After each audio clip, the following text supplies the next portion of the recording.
hold on. Between dog barking and um, my loop stopping, I was kind of caught off guard. So, good evening.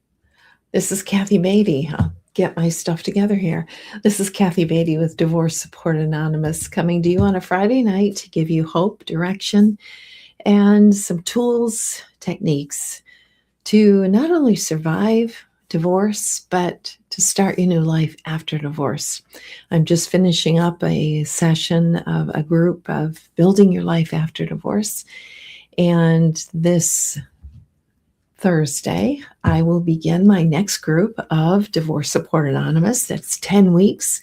You're together with a small group that helps you to process, a group of people that understand because they're going through it too. It's a confidential setting for you to really process through, and you can be anonymous. I know I have people now in my group that is from all over the country. So you come in first name basis and be in a place that's safe. In fact, one of the women said to me the other day that this was a safe space, and nothing meant more to me to know that I could create, with God's help, a safe space for people to come to process through the trauma of divorce and to be with others who totally get what you are saying. So if you are in need of that, and you may say, well, my divorce is final now. I've had people up to 5 years after the divorce come through the group because there were things that they just had not settled. And so I want to just extend that to you and let you know that you can reach out, get a registration form, and let's start the healing. Let's get this healing started. So please do that. Please do that. So tonight I'm going to talk about, am I going to be a reflex to my life or live intentionally? So for the past several, maybe years, who knows, maybe even decades, you have been a reflex to your life, especially going through divorce, all the things that you have to do, tend to the kids, tend to the job, deal with the divorce. You have been a reflex to the stimulus that's coming at you. And now if your divorce is final, or eventually, you're going to get to the point where your life is going to be up to you. And no one is going to come and rescue you or direct your life or hand you your life. It's going to be up to you.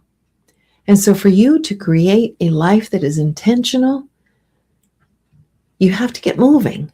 And you have to start doing some things, taking some risk, getting yourself out there, putting yourself out there.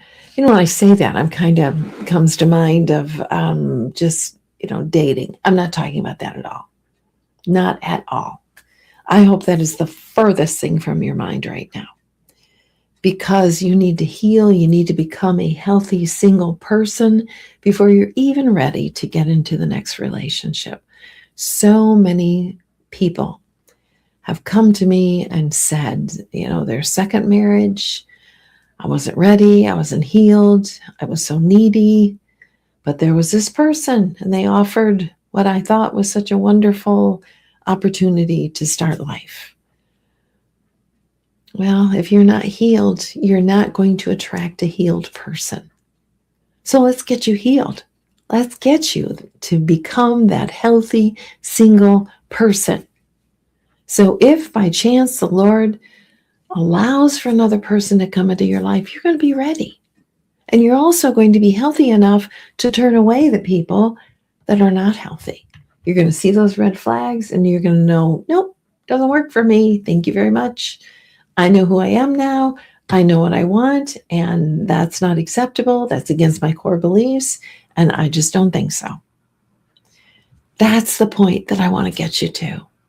That's the point that is healthy, that is going to allow you to have a beautiful life after divorce. So I've got, 4 or 5 points here that I want to say. So let's get started. Point number 1.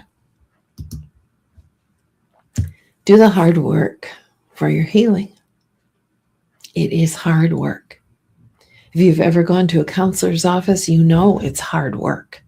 It is trying to reach those parts inside of you that you have worked so hard at stuffing and cramming down so you didn't have to deal with it, you didn't have to face it.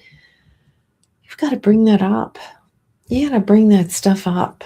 And if you're not seeing a counselor, highly recommend that you consider seeing a counselor along with group, because we don't have time to plunge deeply into what has happened to you, your childhood trauma, the wacky thinking that you may have because of what you were taught.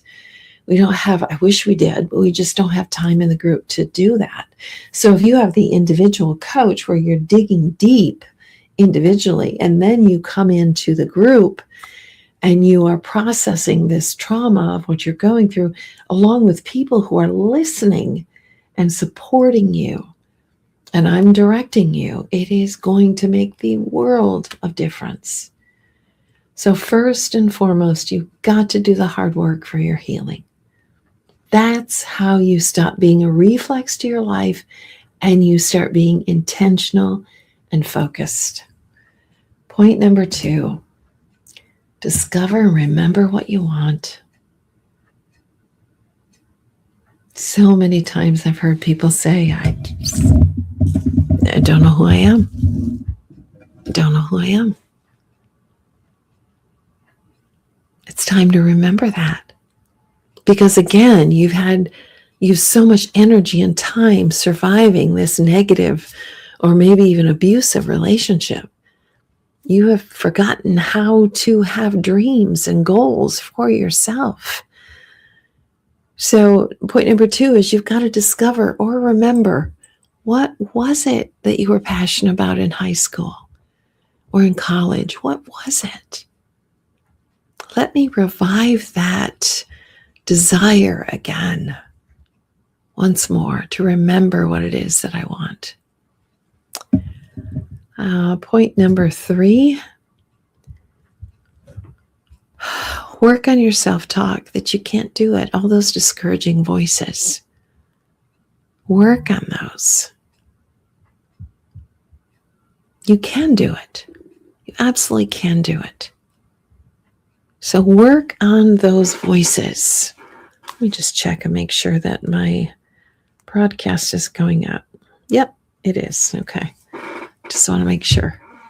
So we'll work on that self-talk. The one that says, oh, you can't do that. You wouldn't be any good at that. You shouldn't try that. That's too big a risk. I don't know what you're thinking. That's for other people. That's not for you. That's part of the healing work too, is realizing I've got to work on my self-talk. I've got to start being my own best friend here and stop sabotaging myself.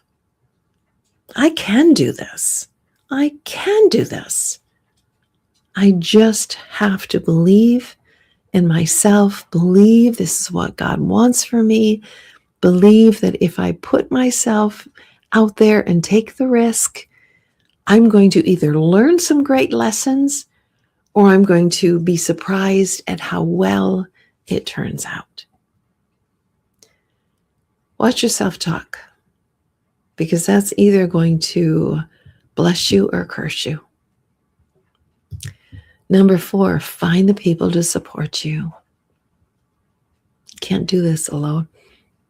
Who are those people that believe in you, that speak into your life, that encourage you? And if you say, I don't have any, and believe me, there have been a lot of people in my group who say that I don't have anyone who supports me.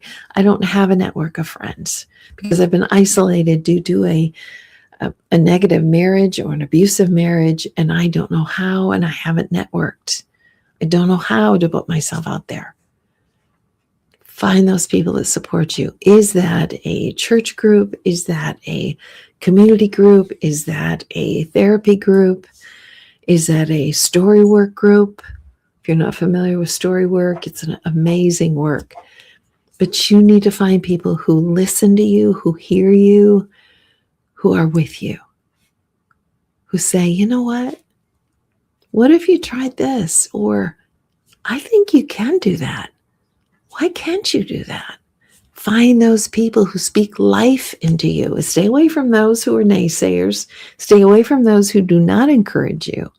But find the people who will support you. And that, again, may be requiring of you that you're intentional, that you get out there, that you find those people. Number 5, make a list. Make a deadline. Write out your dreams. Make a calendar. Put on your calendar the things that you are willing to do. Look on what's happening. Meet up. Find those hikers if you love to hike. Find those activities that are going on, the painting class, the pickleball class, the group of knitters, the group of sportsmen, whatever your likes are. Make a calendar, write it on there. Thursday, January 27th, I'm going to try this class. I'm going to start this class. And then just start something. One small step. Start something. And then when you do, congratulate yourself and say, I'm at least out of the house. I'm at least trying new things. Give your pat on the back. Give yourself credit for the small yet vitally important steps that you take in getting out there intentionally to create a life. So I'll repeat those 5 steps. Oh, goodness, excuse me. I don't know why it is. The last few weeks when I start the 9 o'clock, I start yawning. I don't know what it is. So my apologies.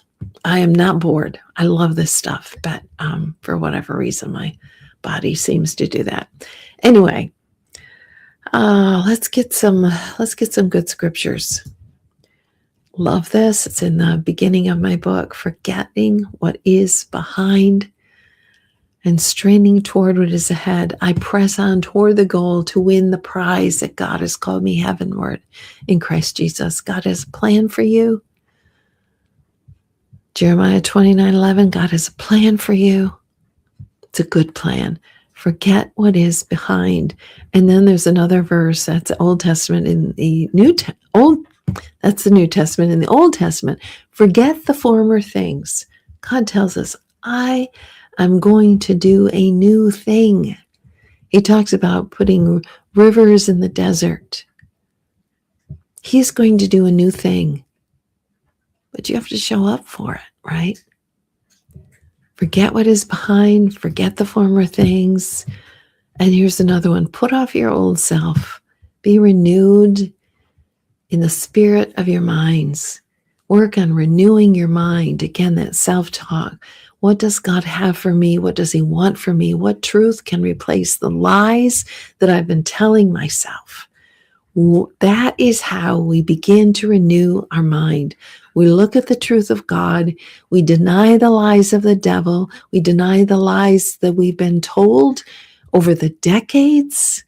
But again, that's going to be the hard work of doing the counseling, showing up for the group, exploring those things within us that we've worked so hard to deny and to hide. Point number 1, do the hard work of your healing. Remember or discover what it is that you want. Work on your self-talk. It's either going to stop you or start you. Find the people that will support you. Make a list. Make a deadline. Write out your dreams. Put them on a calendar. And then just start something. January is full of potential. It reminds us we have the whole year. And then comes December and we say, wow, how did that go so fast? But here we are on the beginning of a new year, full of potential, full of beautiful things. It's a big world with opportunity. And you don't have to have a lot of money to get started. You really don't. So what's stopping you? Chances are it's only yourself. Find those dreams, Find those goals. Remember what you wanted long ago, or discover for the first time those new passions that you want to explore. It is a beautiful life. It is a precious life that you've been given. Live it to the full extent. Live to your potential. Forget the former things. Stop being a reflex. Start living intentionally. Your life, the second part of your life, it begins now. This is Kathy Beatty with Divorce Support Anonymous, walking with you every step of the way through the trauma and after the trauma of divorce. Have a good evening.